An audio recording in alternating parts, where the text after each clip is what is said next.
আমাদের এই শিক্ষিত আর সভ্য সমাজে কালো রঙের মানুষদের কেউ কথা শোনাতে ছেড়ে দেয় না।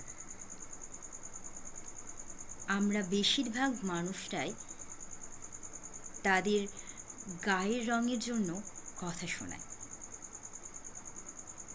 তোকে এই পোশাকে মানাচ্ছে না, অন্য রঙের পোশাক পরিস, এই পোশাকে কেমন যেন গায়ের রঙটা বেশ কালো লাগছে।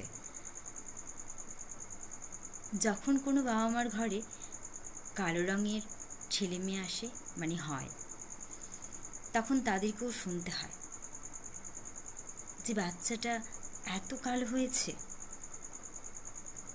তাদেরকে কি এটা শোনানো উচিত? কখনোই উচিত না। কিন্তু আমরা সেই ছোট বাচ্চাটাকেও ছাড় দিই না বা ছেড়ে কথা বলি না। বিয়ের কথা আসলে তো আর বলতেই হবে না।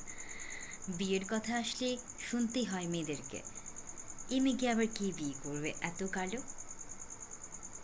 আমার ঘরের কি বউ মানাবে এ মেয়েকে? এত কালো, আমার ছেলে এত সুন্দর দেখতে। ছেলে কালো হলে বলবে এ ছেলেটা বেশ কালো, কিছু করে না, এত কালো গায়ের রং কোন মেয়ে পছন্দ করবে? আমরা যদি কারো মন ভালো করতে না পারি, কাউকে ভালো না রাখতে পারি, তো আমাদের কি উচিত কারো মন খারাপ করার? কখনোই উচিত নয়। আমাদের উচিত তাদের পাশে দাঁড়ানো। কেউ নিজেকে কালো রঙের মানুষ তৈরি করেনি। যদি তৈরি করতে পারতো নিজেকে, তাহলে কেউ আর কালো হয়ে জন্মাতো না।